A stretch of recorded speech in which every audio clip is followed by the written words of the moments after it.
நடிகர் Chiranjeevi, Venkatesh, Nayanthara lead role நடிச்சு வெளிவந்த திரைப்படம் மனசங்கர வரப்பிரசாத் குரு. இந்த திரைப்படத்தோட 9 நாள் பாக்ஸ் ஆஃபீஸ் கலெக்ஷன்ஸ். ஆந்திரா மற்றும் தெலுங்கானா மாநிலத்தில் 9வது நாள் மட்டும் இந்த திரைப்படம் 5 கோடி 75 லட்ச ரூபா, மொத்தம் 9 நாள் 171 கோடி 65 லட்ச ரூபா கலெக்ஷன் பண்ணியிருக்கு. ரெஸ்ட் ஆஃப் இந்தியா, அதாவது இந்தியாவில் மற்ற மாநிலங்களில் பார்த்தீங்கன்னா 9வது நாள் மட்டும் இந்த திரைப்படம் 1 கோடியும், மொத்தம் 9 நாள் 32 கோடி 20 லட்ச ரூபா கலெக்ஷன் பண்ணியிருக்கு. ஓவரால் இந்தியா முழுவதும் பார்த்தீங்கன்னா 9வது நாள் மட்டும் இந்த திரைப்படம் 6 கோடி 75 லட்ச ரூபா, மொத்தம் 9 நாள் 203 கோடி 85 லட்ச ரூபா கலெக்ஷன் பண்ணியிருக்கு. ஓவர்சீஸ், அதாவது வெளிநாடுகளில் பார்த்தீங்கன்னா 9வது நாள் மட்டும் இந்த திரைப்படம் 2 கோடி 85 லட்ச ரூபா, மொத்தம் 9 நாள் 39 கோடி கலெக்ஷன் பண்ணியிருக்கு. இந்த திரைப்படத்தோட பட்ஜெட் பார்த்தீங்கன்னா 220 கோடி. உலகம் முழுவதும் பார்த்தீங்கன்னா 9வது நாள் மட்டும் இந்த திரைப்படம் 9 கோடி 60 லட்ச ரூபா, மொத்தம் 9 நாள் 242 கோடி 85 லட்ச ரூபா கலெக்ஷன் பண்ணியிருக்கு.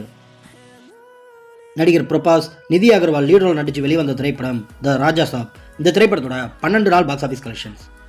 ஆந்திரா மற்றும் தெலுங்கானா மாநிலத்தில் 12வது நாள் மட்டும் இந்த திரைப்படம் 80 லட்ச ரூபா, மொத்தம் 12 நாள் 116 கோடி 5 லட்ச ரூபா கலெக்ஷன் பண்ணியிருக்கு.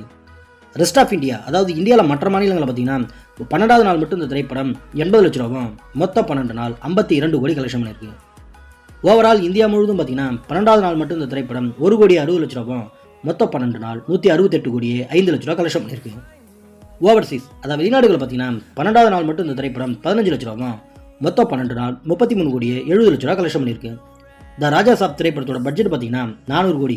உலகம் முழுவதும் பார்த்தீங்கன்னா 12வது நாள் மட்டும் இந்த திரைப்படம் 1 கோடி 75 லட்ச ரூபா, மொத்தம் 12 நாள் 201 கோடி 75 லட்ச ரூபா கலெக்ஷன் பண்ணியிருக்கு.